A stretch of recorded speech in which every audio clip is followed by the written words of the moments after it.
A millionaire paid a homeless woman to bear his child, but when the baby arrived, he fell to his knees, weeping. Charles Woodward, a 45-year-old man who seemed to have everything yet lacked what truly mattered, stood in his luxurious penthouse on Manhattan's Upper East Side, gazing out at the foggy skyline. The towering skyscrapers surrounding him felt like empty mirrors, reflecting a life filled with financial triumphs, but utterly devoid of deeper meaning. The bustling stock market deals, the city's eternal lights, and the endless murmur of millions below weren't enough to fill the hollow void of loneliness, suffocating him. I have everything a man could want, everything but the one thing that could make me part of something greater than myself. Sure, my name's carved in stone, but there's no one to speak it with a love that will echo across generations. Un enfant de mon âme. A child of my soul, he thought. A seasoned polyglot and globe-trotter, Charles stood in the eerie quiet of his penthouse, high above the city that never sleeps. Despite his towering achievements, he felt trapped by the very success he had worked so hard to achieve. Every deal he closed, every dollar added to his accounts, felt like a dimmed star in the vast darkness of his inner world. Love, with its chaotic and unpredictable nature, was a sea he had no interest in navigating. Too risky, too unstable. What he craved was something simple, a seed he could plant in fertile soil. A child, not a wife bound by fragile promises, but an heir to carry on his legacy when he was gone. Something, someone, his own. He wanted no part of the storms of the heart. After 2 failed marriages, Charles saw love as nothing more than a breeding ground for chaos. There's no room in my life for another emotional disaster, he often reminded himself. His ex-wives had only ever loved his wealth and the image he projected, not the man he truly was. Now, his focus had shifted to something more tangible, an heir. No more empty relationships or fleeting commitments, just someone to continue his lineage without unnecessary complications. Later that same day, while navigating the congested streets of New York in his Lamborghini Diablo, Charles found himself stopped at a red light near Central Park. The familiar chaos of the city swirled around him when, suddenly, a worn figure appeared at his window. It was a young homeless woman with pale skin, disheveled hair, and piercing blue eyes. She extended her hand, her expression a mixture of resignation and hope. With a voice barely audible, she asked, "Do you have anything for me?" Charles looked at her with a cold detachment, his irritation evident in every movement. "Get lost," he snapped, accelerating as soon as the light turned green. "Why waste time on these miseries? My life is too meticulously planned for this nonsense. I've got my own problems." Charles's thoughts churned as he moved through the city streets, an unsettling feeling refusing to leave him. His mind kept circling back to the look in the young woman's eyes. There was something there, something that struck a chord he didn't even know he had.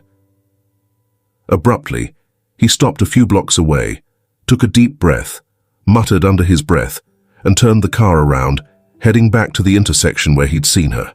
He found her again, lost in the chaos of the city, like a shadow blending into the noise. Pulling his Lamborghini Diablo to the curb, he rolled down the window. "Get in. No questions," he said, his tone cold, as though issuing a casual command. The young woman locked eyes with him, her blue gaze like a wounded sky scarred by time. She took a small step back, suspicion etched on her face. Life on the streets had taught her to read between the lines and shield herself. Shaking her head, she replied with quiet resolve, her voice carrying a mix of dignity and caution. "I'm not that kind of woman, if that's what you're looking for." Charles raised an eyebrow. Something stirred within him, but his expression remained impassive. Do you honestly think a man like me would be interested in someone like you for that? His voice was sharp, unyielding. You don't even look remotely appealing enough to attract me in that way. You're safe with me. So stop this nonsense and get in. I don't have all day. Or would you rather wander the streets and freeze tonight? She blinked, taken aback by his bluntness. After a moment's hesitation, she complied. There was something disarmingly genuine in his demeanor, even in its harshness. She climbed into the passenger seat, her movements cautious. The car purred as it merged back into the flow of the city. In the silence that followed, Charles glanced at her out of the corner of his eye. She looked young, maybe 28, but life had clearly dealt her a cruel hand. Breaking the silence with the same detached tone he used in his business dealings, he spoke.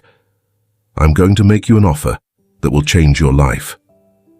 His voice was calm, calculating, the voice of a man used to negotiating every word.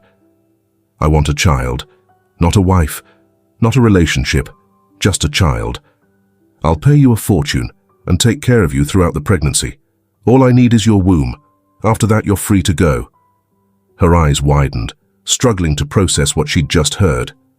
A child, she echoed in disbelief, as if the word carried a weight she hadn't encountered before. You promised you wouldn't touch me. Of course not. It'll be through artificial insemination. What did you think? Anything else would be out of the question, Charles replied, his tone matter of fact, as though discussing the most logical solution to a practical problem. She fell silent, the city's noise fading into the background as her mind raced. She thought about how far she'd fallen, a shattered dream, a foreign land, and now this. Her life, once full of promise back in France, was now in ruins. She had no family, no roots, just an overwhelming sense of loneliness. She doubted he could ever understand. As a polyglot and worldly man, he caught her softly murmuring to herself in French, the words heavy with resignation and faint hope. La misère n'a pas de fin. But Charles interrupted her musing. You think I don't understand what you just said? I'm a cosmopolitan businessman. Don't forget that. You said, misery has no end. He paused, his tone still cold, but slightly intrigued. Is this your way out? She let out a long sigh, her shoulders slumping as she nodded, surrendering to the reality of her circumstances. He pressed on, his voice as detached as ever. I have 2 questions. What's your name, and what are you running from? Antoinette Vollier. I'm French, she finally answered, her voice trembling but laced with fragile dignity. I came to the US 5 years ago, crossing the Atlantic for a future I thought was waiting for me. When I arrived here, France seemed to vanish from my heart. I thought that sacrifice would lead to rewards, and that this country would welcome me with open arms. But this city stripped away everything I once was, consuming me bit by bit. I've lost so much. The job, the dreams, even the will to remember why I was fighting. Now, I wander these streets invisible, directionless. Charles, maintaining his composed demeanor, looked at her with the same intensity he'd reserved for a multi-million-dollar deal. Though something within him began to shift. It was just a spark, a faint echo of a forgotten emotion. Antoinette continued, her gaze fixed on some distant corner of her own memory. What am I trying to escape from? She repeated, almost as if asking herself. Everything. This broken life, the empty promises I made to myself, these streets that whisper my failures with every step. I just want to go back home. France. Sometimes I dream of its fields, the scent of chestnut trees, and the sound of rain on the rooftops of my hometown. But here, dreams come at too high a price, and I don't even have enough to buy my way back. A heavy silence hung between them. Antoinette's words had pierced through Charles's armor. This woman, this stranger, stood before him with a raw, unfiltered truth that disarmed him. What lay behind those blue eyes, scarred by life? She was a painful reflection of his own solitude, though hers manifested far more brutally. He took a deep breath, regaining his calculated composure. His expression hardened once more. His voice returned to its usual cold tone. "I understand," he said, pausing for a moment to study her. "Now I'll ask you just once. Will you accept my proposal? Will you carry my child and then leave? I'll set aside a considerable amount for you to return to France and live comfortably there." Antoinette looked at him with a mixture of resignation and relief. For a moment, she thought about all the times she had fallen, about every battle she had lost. This deal could be the only key to breaking free from this endless cycle. She lowered her head, closing her eyes briefly, and after a soft sigh, she answered, "Do I even have another choice?" Her tone was gentle but resolute. "I accept." Charles nodded with the same efficiency he brought to closing a stock market transaction. "We'll sign a contract. Since we'll have a few shared terms, I'd like to know your name. And I have one more question for you." "Why would you need a loveless womb?" Antoinette asked. "You have everything it takes to make someone of your status fall for you." Charles Woodward, still calculating and with a steel-like expression, couldn't ignore the impact of her question. He wasn't used to anyone confronting him so directly, especially when he believed he was in complete control.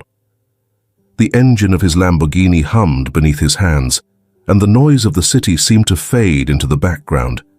His grey eyes locked with Antoinette's, and for a brief moment, a whirlwind of emotions passed through him. Nostalgia, frustration, perhaps even a flicker of vulnerability. But he wouldn't let it show. Taking a deliberate pause, Charles inhaled deeply, the same way he might before throwing out a monumental figure in a high-stakes negotiation. His response was just another verbal transaction, a contract wrapped in words.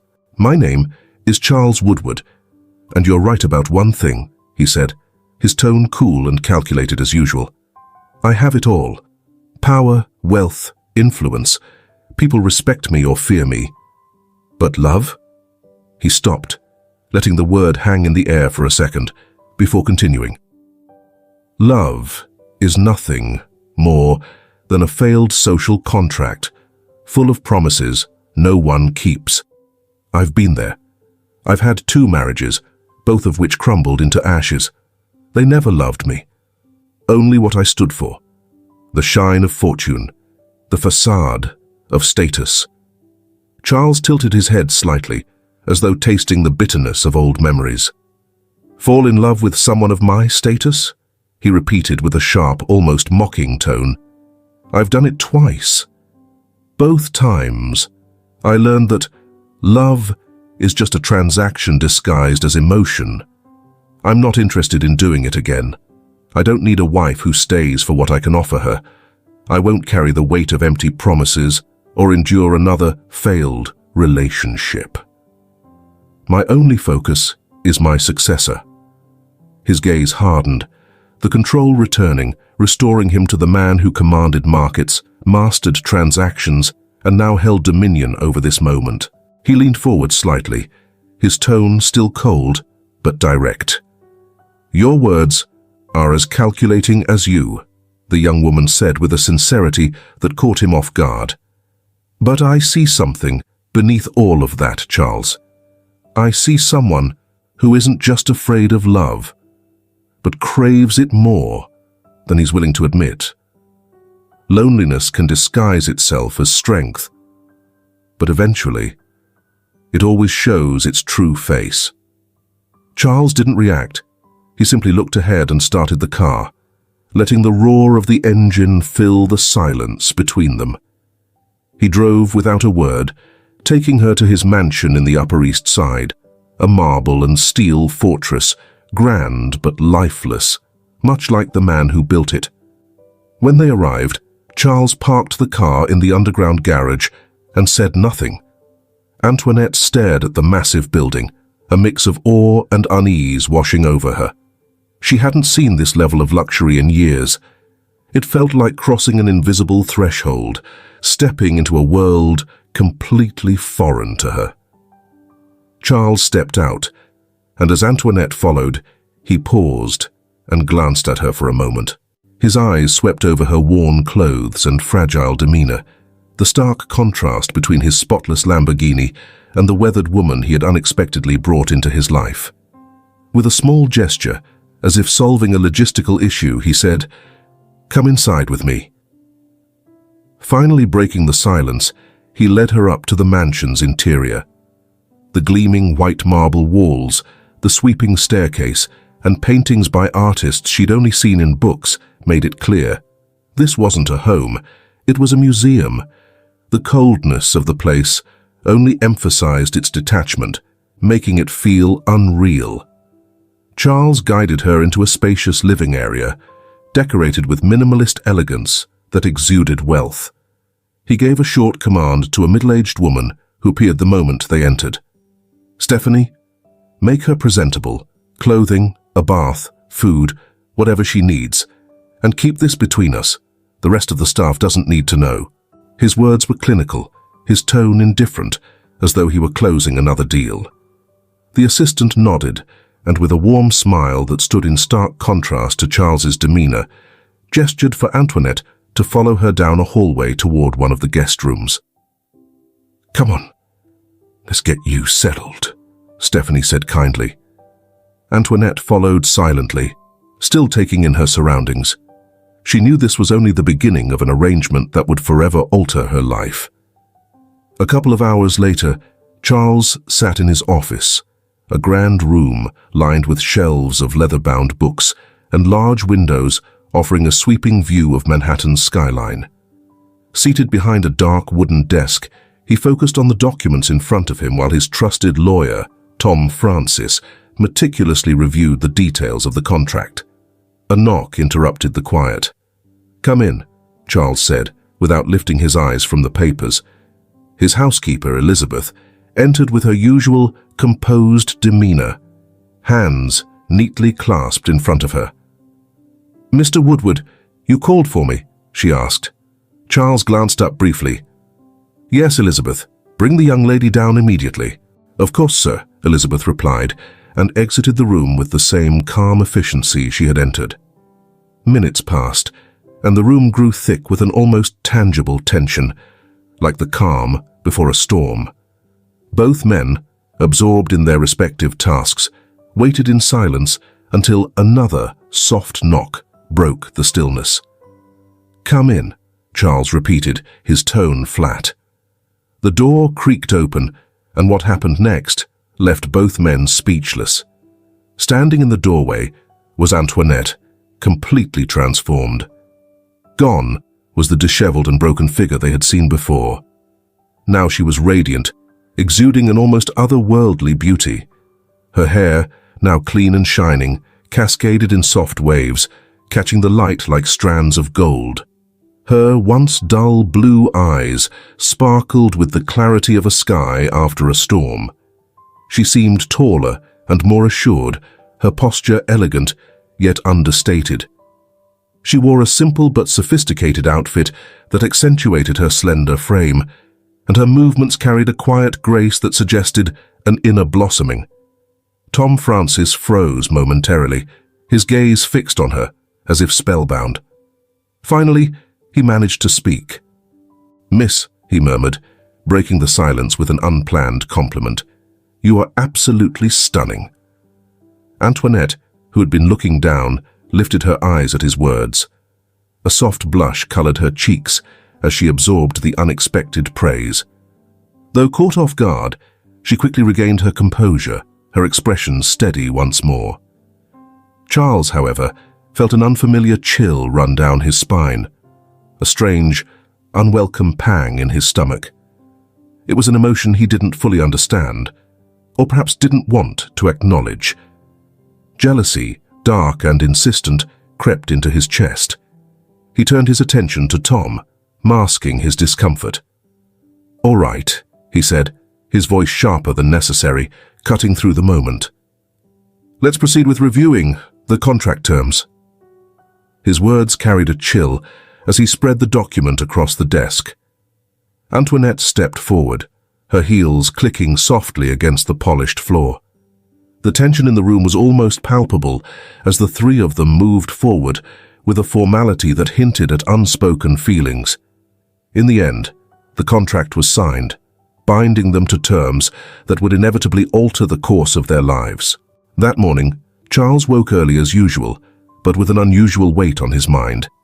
Manhattan's dawn painted the sky in soft hues of pink and gold, the sunlight spilling through the towering windows of his mansion. The city stirred below, but his thoughts were elsewhere. The contract lingered in his mind as he walked to the wing where Antoinette slept, his footsteps echoing in the quiet house. But what Charles didn't realize was that no matter how much we try to define our desires on paper, the heart remains a mystery no document can contain. He knocked softly on her door before opening it decisively. His expression, as always, was cold and unwavering.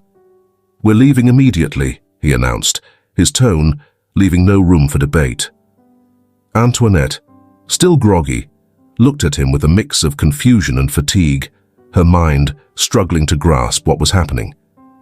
"Where are we going?" she asked, as she slowly got out of bed, sunlight flooding the room and softening the sharpness of Charles's words. "To fulfill the first clause of the contract," he replied curtly.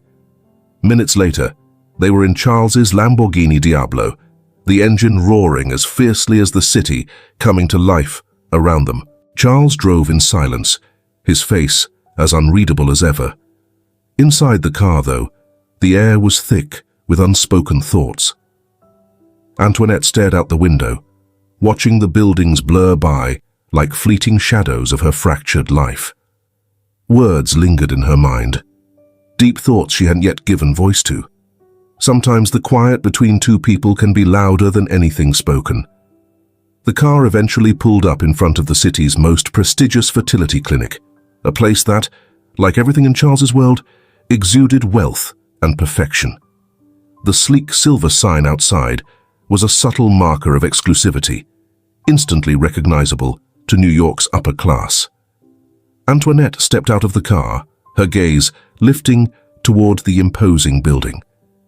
In that moment, a thought crossed her mind, one that reached beyond the terms of the contract they were bound to. Bringing a life into the world is never a hollow act, no matter how it begins. While this life grows within me, it will be loved. This isn't just a deal. It's the beginning of something deeper, something no contract or fate can take away. Charles, ever silent, walked beside her, seemingly indifferent to the emotions beginning to swirl within Antoinette. Together, they passed through the automatic doors of the clinic, a place where pristine white walls seemed designed to erase doubt or hesitation. It was as if the luxury and sterility of the space could simplify the complexity of what they were about to do. Yet, inside Antoinette's heart, questions and emotions lingered unanswered. The heaviest steps are always the ones taken in resignation, for the soul never stops seeking its voice, even when silence feels like the only option. They were promptly greeted by a medical team, their professionalism polished to perfection. Every explanation of the process was delivered with measured precision, devoid of emotion, as though they too were part of a contract bound only by science. Antoinette nodded along, offering no response. Acceptance can often feel like surrender, but sometimes it's the only path forward. The process was set to be swift, but not instantaneous. Consultations, tests, and medical reviews were carefully planned to ensure everything proceeded flawlessly. In the days that followed, their visits to the clinic became routine, each one making the weight of the agreement more palpable. It hung between them, unseen but unavoidable, like a shadow. Some agreements extend far beyond paperwork. It's the promises we make to ourselves that truly shape our destinies. Antoinette, though she kept her thoughts to herself, understood that the agreement with Charles wasn't just a legal contract, but a deeper emotional responsibility that no clause could ever fully capture.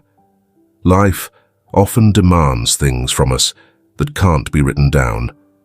Sometimes, the most profound obligations are those we choose to bear without being asked. Finally, the day of the insemination arrived. As expected, the process was as clinical and detached as everything Charles had orchestrated. The sterile, controlled environment only emphasized the calculated nature of their arrangement. But for Antoinette, the coldness of the room couldn't extinguish the warmth growing inside her heart.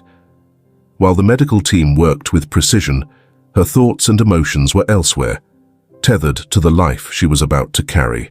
To her, what was happening inside her body wasn't just a procedure, it was sacred. Staring at the plain white ceiling of the clinic, her mind wandered to the future. A lump formed in her throat as she closed her eyes.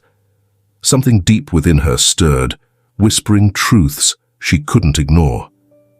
This isn't just a contract. This is a life. A life I will love with all my heart, even if it was born from this agreement. She rested a hand on her abdomen, sensing that her world was about to change. The love she began to feel wasn't born of a contract, but of the bond already forming between her and the life growing inside her. On the drive home, the silence in the car was thick and oppressive. Antoinette stared out the window as the city blurred by in streaks of light and shadow. Finally, Charles broke the silence, his tone as detached as ever. This was just the first step. Now, we wait, he said, his words sounding more like the conclusion of a business deal than the beginning of a new life. She glanced at him, uneasy. His cold, pragmatic tone left her unsettled. To Charles, it seemed as though what had just happened was nothing more than another item crossed off his meticulously organized to-do list. Antoinette took a deep breath, knowing she had something to say, something she doubted Charles, with all his emotional detachment, was ready to hear. Her voice, steady but laced with emotion, broke the tension. "Children aren't just the product of desire or rational planning," she said. "They're reflections of our souls, the legacy we leave behind when we're no longer here to tell our story. Today, we've done more than fulfill a clause. We've lit a flame, one no contract could ever extinguish, a flame born of life, not wealth or agreements." Charles, who had maintained his impenetrable demeanor throughout, found himself shaken by her words. They cut through him, leaving a mark he couldn't ignore. A chill ran down his spine, an unfamiliar sensation for someone who had long buried his emotions. For the first time, he truly saw Antoinette, a woman capable of stirring something deep within his carefully guarded heart. He pulled the car to a stop on a deserted street and turned toward her, his expression unreadable, but his gaze lingering as though he were seeing her for the first time. Charles's eyes, usually cold and distant, now held an emotion he couldn't name. What do you know about the soul?" he asked in a whisper that betrayed a vulnerability he had never shown before. Antoinette held his gaze, steady and unwavering, her voice calm with the wisdom of someone who had lived on the edge of life itself. "The soul isn't for sale, Charles. No contract or wealth can own it. Love, whether you accept it or not, will always find its way into what you create." Her words struck a deep chord within him, echoing in a way he couldn't ignore. A forgotten feeling crept over him, sending chills up his spine. For the first time in years, Charles Woodward had no comeback. The man who always controlled every detail of his life, who navigated existence as if it were a perfect business deal, now found himself in silence, face to face with a truth he couldn't bargain away. Since the procedure, their interactions had been minimal, limited to the essentials. Each kept their distance, yet both were keenly aware that something bigger was unfolding between them.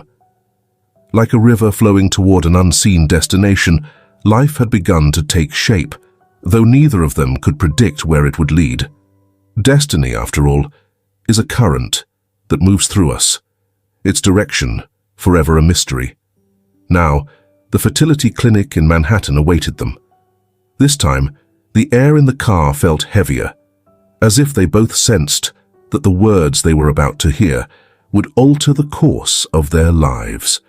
Charles drove in his usual silence, his face unreadable, but inside a mix of anticipation and something unnameable swirled. Antoinette stared out the window, outwardly calm, but inwardly consumed by a storm of emotions. The answers of the soul are rarely spoken. They dwell in the silences surrounding them. The medical team greeted them with quiet professionalism. A sign on the clinic wall read, "Creation is always a divine act, a whispered breath of the universe." The gynecologist, a composed middle-aged man, greeted them with a polite smile. "Good morning, Mr. and Mrs. Woodward," he said, leading them to a private room. "Today we'll find out if the procedure was successful." As they walked to the examination room, Antoinette's heart raced.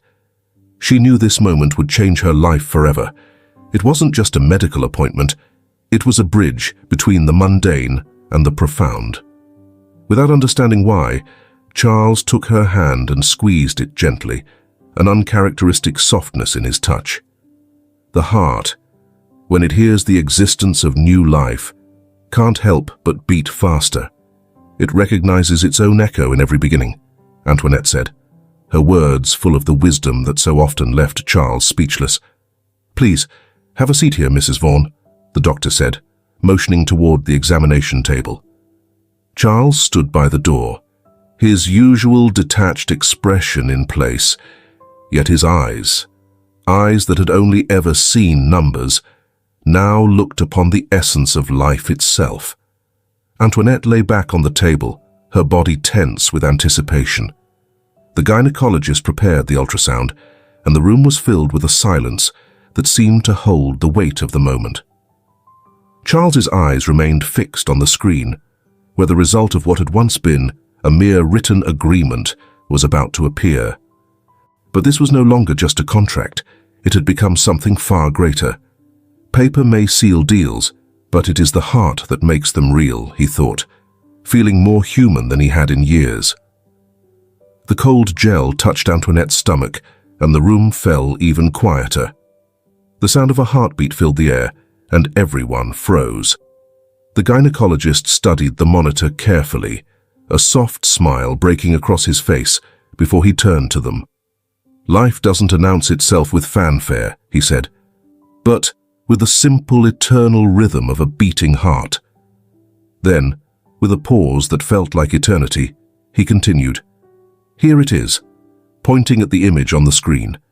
Everything seemed to be progressing as expected, but there was something else they needed to know. The specialist added this with a serious tone. Charles, whose expression had remained unreadable until then, leaned forward, curiosity written all over his face. Antoinette glanced at him sideways, sensing the tension in his posture.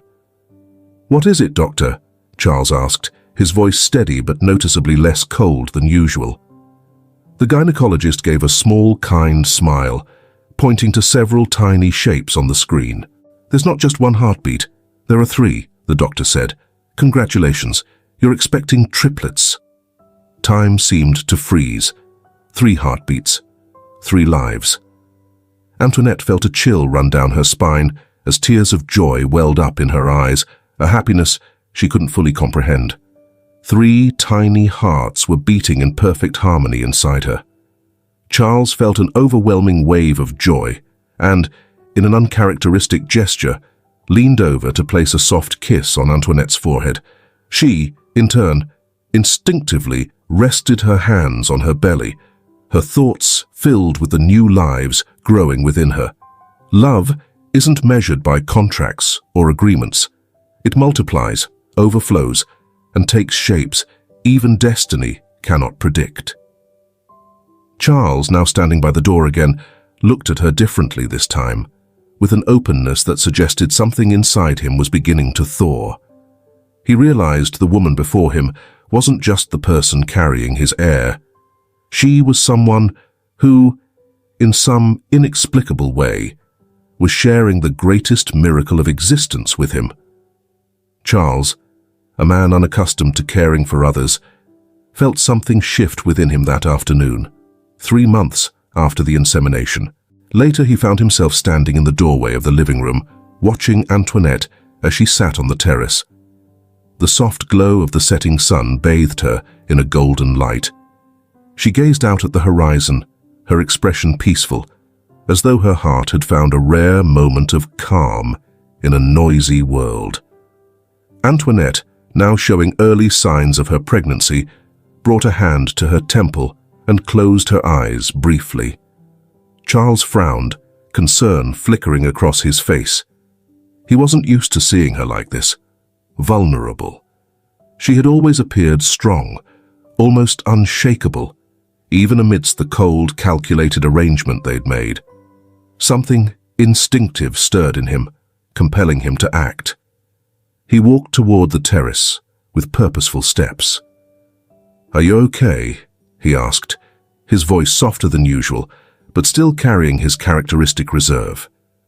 Antoinette slowly opened her eyes, meeting his gaze with a mix of surprise and calm. "Just a little dizzy." "I suppose it's normal," she replied, offering a faint smile, as if to downplay her discomfort. Charles hesitated for a moment, unsure of what to do. Normally, he would have called Stephanie or someone else from the staff, but this time, something made him respond differently. Without overthinking it, he leaned down and, with a surprising gentleness at odds with his usual demeanor, lifted her into his arms. As he carried her, Charles became acutely aware of not only the lightness of her frame, but also the invisible weight of his own transformation. Antoinette, startled, looked up at him with wide eyes. "You don't have to, Charles. I can walk," she said, her tone a mix of humility and bewilderment, though there was no trace of protest in her words. "No," he replied firmly, but with an unfamiliar softness in his voice. "Let me." If you're with us this far in the story, leave a comment saying cappuccino as a token of love for us. The walk from the terrace to her room was quiet, but the silence wasn't awkward. Charles felt the rhythm of life with every step he took, her presence in his arms a poignant reminder of everything that was changing. Sometimes, the most profound emotions are expressed in moments of stillness. When they reached her bedroom door, something shifted. Using his foot to nudge it open, he crossed the threshold, noticing how Antoinette's body tensed slightly in his arms. She looked around, her previously serene eyes widening in a mix of shock and amazement. The room had been completely transformed. Every corner now spoke of the new lives they were about to welcome. Every detail in the room spoke of motherhood. The fresh scent of flowers lingered in the air, while a giant stuffed animal perched on the dresser turned the space into a sanctuary for the 3 little lives growing within her. "What is this?" Antoinette's voice, barely above a whisper, broke the stillness as her eyes scanned every corner of the room. Her gaze was filled with a mix of disbelief and wonder. Charles, who had been maintaining his usual calm demeanor, allowed a flicker of vulnerability to cross his face. "I wanted you to feel more comfortable," he said gently. "I thought you might like it." His tone was slow, almost hesitant, as if second-guessing his own decision. "I wasn't expecting this," she murmured, overwhelmed by the thoughtful details, as he carefully helped her recline onto the bed. Charles sat on the edge, quietly observing her as she took in the room's transformation. The silence between them was profound, yet it carried an unspoken depth. "I thought that every new life deserves a space filled with light," Charles finally said, his voice surprising even himself. "A place where love can find its home." Antoinette looked at him, her gaze so intense it sent a shiver down his spine. She then spoke softly, her words carrying weight. "Love asks for nothing in return, but it changes everything." Her voice was tender, deliberate, and full of emotion. Even the hardest soul eventually lets itself be reshaped by it. Charles broke eye contact for a moment, unable to bear the weight of her expression. Something within him, long sealed away, began to crack. The quiet between them grew deeper, but this time it was a shared silence, one that pulled them closer than either had anticipated. For the first time, Charles allowed himself to feel something, just a sliver of warmth. The love he had kept at bay was beginning to seep through the cracks in his armor. His hand remained intertwined with Antoinette's, and as the soft afternoon breeze drifted through the open windows, they both realized they were embarking on a journey far deeper than they had ever imagined. Charles awoke early that morning, the weight of the day pressing heavily on him. Over the past few weeks, his connection with Antoinette had grown into something more profound than the mere agreement that had brought them together. Without realizing it, he had begun to care for her deeply. But today was different. Today would change everything. The mansion, despite its grandeur, was cloaked in an eerie stillness. It was as if time had paused while the three lives inside Antoinette neared their grand arrival. Charles paced down the long hallway, his thoughts consumed by the momentous event ahead. He paused outside her door, and just as he reached for the doorknob, her faint voice called out to him. "Charles, I think it's time," she whispered, her tone trembling with excitement and nerves. Standing in the doorway, her face was radiant despite her exhaustion, illuminated by an inner glow. Charles's heart skipped a beat. Without hesitation, he rushed to her side, silently helping her to her feet and preparing to whisk her off to the hospital for the moment that would forever change their lives. The Lamborghini Diablo's engine roared, but it was nothing compared to the frantic pounding of their hearts. Antoinette, one hand resting on her rounded belly, glanced sideways at Charles. She had watched him change. What had started as a purely transactional relationship now felt like something far deeper. "I'll be right here with you," Charles said softly, his voice calm but full of resolve, as if nothing in the world could pull him away from her in that moment. "Thank you, Charles," Antoinette murmured, her tone a mix of gratitude and emotion. The drive to the hospital passed in a blur.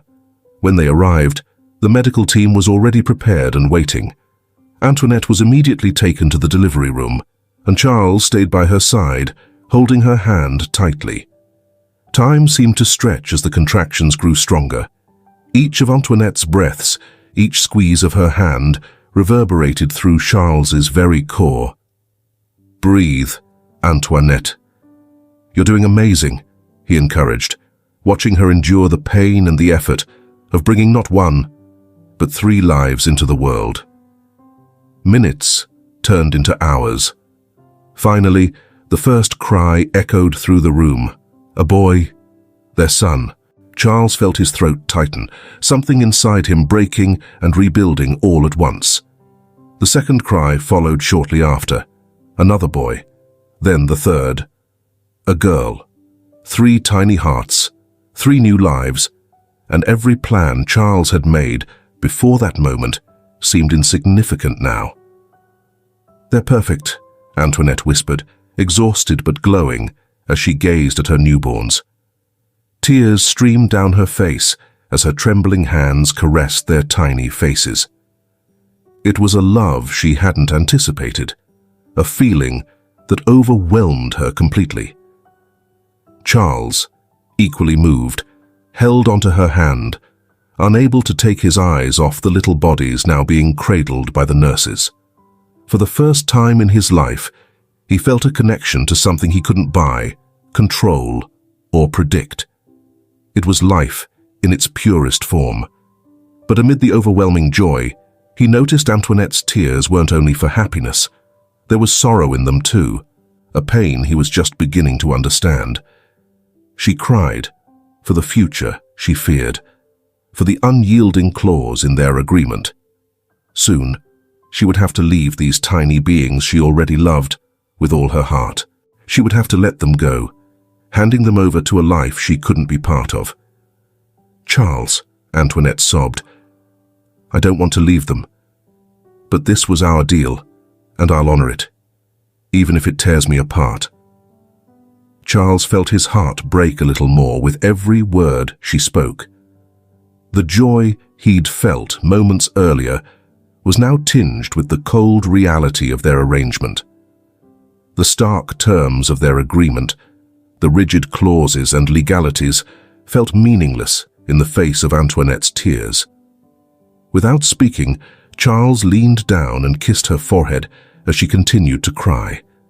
A lump rose in his throat, a pressure in his chest he'd never experienced before. He knew something inside him had shifted forever. Just like Antoinette, he couldn't ignore what truly mattered anymore. Antoinette gently touched her daughter's face again, tears still falling unchecked. She couldn't stop them. Neither could Charles. For both, everything had changed in a way they hadn't seen coming. At that moment, she realized that love, even when born from a contract, could surpass any deal written on paper. She didn't know how she would face what was coming, but for now, all she could do was cry, holding tightly to that fleeting moment with the children she had brought into the world, who soon wouldn't be hers anymore. Charles stood frozen, silently observing her pain, unable to speak. He knew this couldn't end like this. Something had to change, but he didn't yet know how. The morning after the delivery, the soft light of dawn filtered through the hospital room's windows, casting a gentle glow across the space. Antoinette rested after a grueling night. Her peaceful expression revealed the quiet satisfaction of having given life to 3 children. Charles, typically distant, had spent the night in a chair beside her bed, watching her as she slept. Though he tried to mask it, the vulnerability and exhaustion on Antoinette's face deeply moved him. As the sun rose, Charles decided to let her rest a little longer. He quietly left the room, careful not to wake her. He needed breakfast and planned to pick up a few things to make her more comfortable. When he returned to the hospital, his steps echoed purposefully down the hall. Reaching Antoinette's room, he paused, startled by what he saw. The door was slightly ajar, and from the hallway, he noticed how much the room had changed. Flowers were everywhere. Dozens of bouquets in vibrant colors filled the space. But what stopped him cold was the sight of Tom Francis, his trusted lawyer, sitting in the chair where Charles had spent the night. A strange feeling churned inside Charles as he froze in the doorway, observing the scene. Tom leaned toward Antoinette, speaking in a low voice. The words Charles overheard hit him like a blow. "Antoinette, I know everything has happened so fast, and what I'm about to say might surprise you," Tom said gently, a softness Charles had never heard from him before. "But I can't let this moment slip away." Tom paused, taking her hand delicately. "Since I met you, something changed in me. You're an extraordinary woman." He hesitated before continuing, his sincerity unmistakable. "What I feel is real. I want to be by your side, and if you'll let me, I'd like to ask you something more." Antoinette, weakened from childbirth, looked at him with a mix of astonishment and confusion, clearly unprepared for such a confession. "Tom," she whispered, unable to find the right words. Charles felt a sharp pang in his chest. The flowers, Tom's tone, the way he held Antoinette's hand. It all became painfully clear. His lawyer and friend weren't there just for legal matters or out of courtesy. Tom was deeply in love with her. Still holding her hand, Tom continued, "Antoinette, I don't want this to be just a passing moment in your life.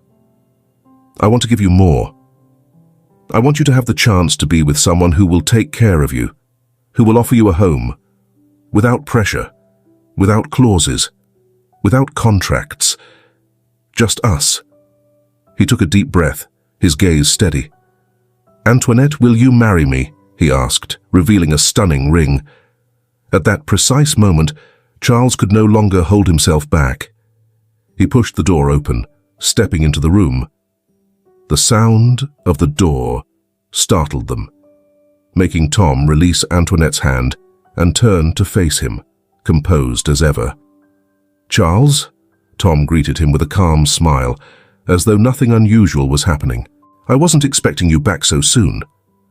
Charles walked slowly toward the bed, his face calm, but his eyes betraying an internal storm. He glanced at Antoinette, who looked as shocked as he was by what had just unfolded. Then her gaze shifted to the flowers. Those vibrant bouquets filled the room with a sweetness reminiscent of Rome. Flowers that weren't there when she left. "Tom," Charles said coldly. "The flowers are yours, aren't they?" Tom nodded, standing calmly in the room. "After all, she deserves to be surrounded by beauty. Don't you agree, Charles?" His comment, though mild in tone, hung in the air like a challenge. Charles didn't respond right away.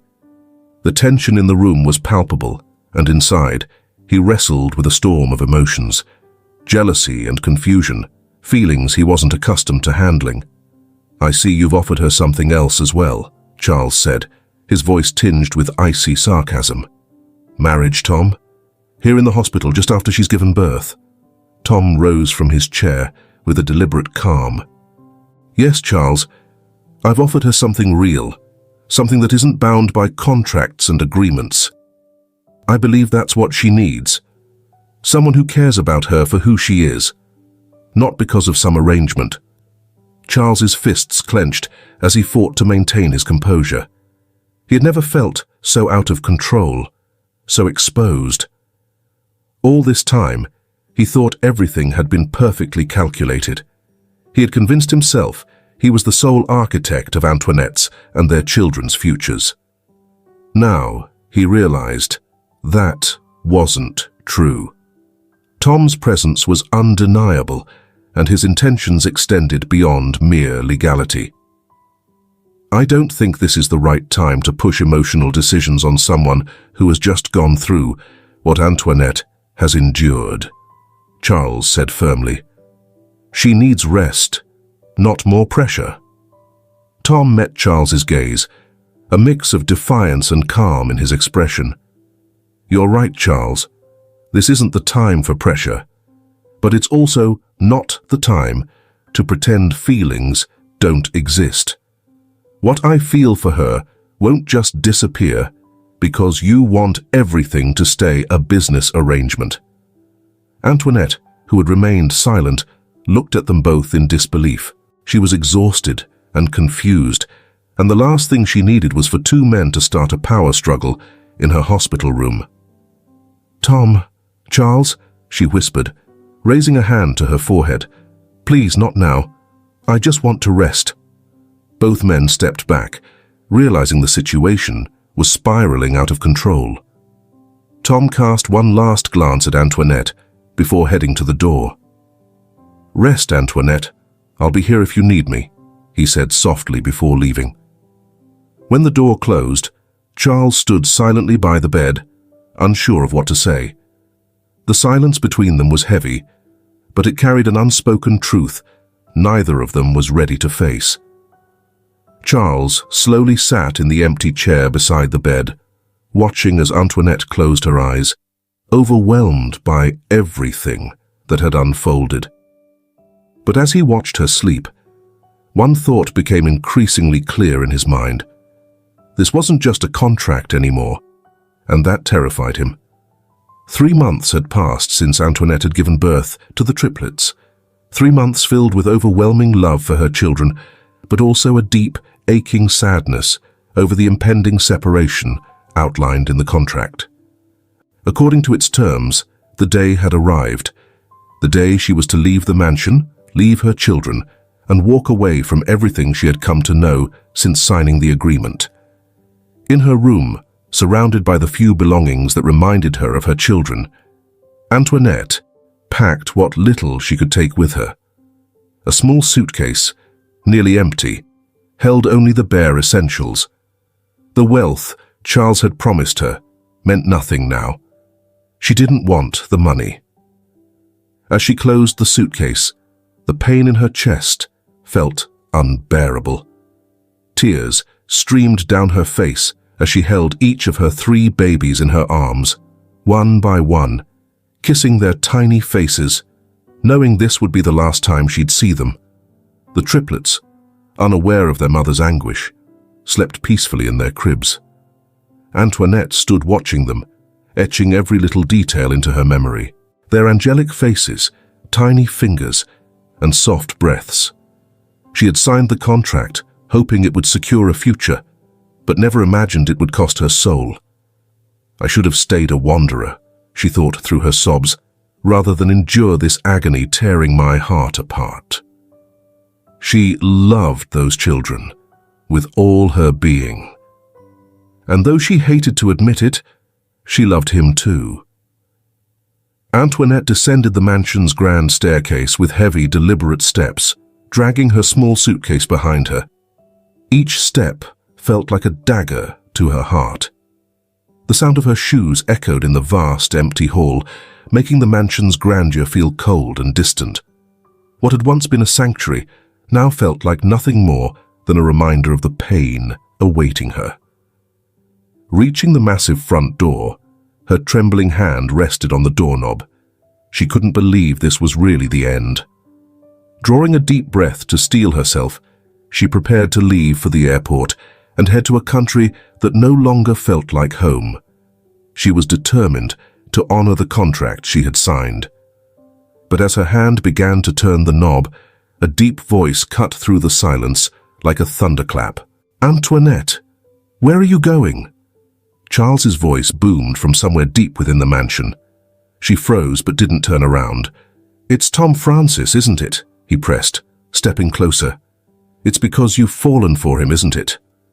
Antoinette shut her eyes tightly, her emotions swirling in a storm of pain and anger. She took a moment to steady herself before slowly turning to face him. Her tear-streaked face met his. "You don't understand anything," she said, her voice filled with a mix of frustration and despair.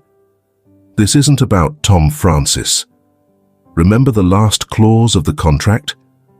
I have to leave this mansion and leave the country 90 days after giving birth. That's what we agreed on, Charles." He stopped just feet away, breathing heavily. But his eyes betrayed more than concern. They revealed fear of losing her. Without a word, Charles reached into his pocket and pulled out the contract. The document that had defined their strange relationship from the beginning. Holding it firmly in front of her, he didn't read or argue over it. Instead, he did something completely unexpected.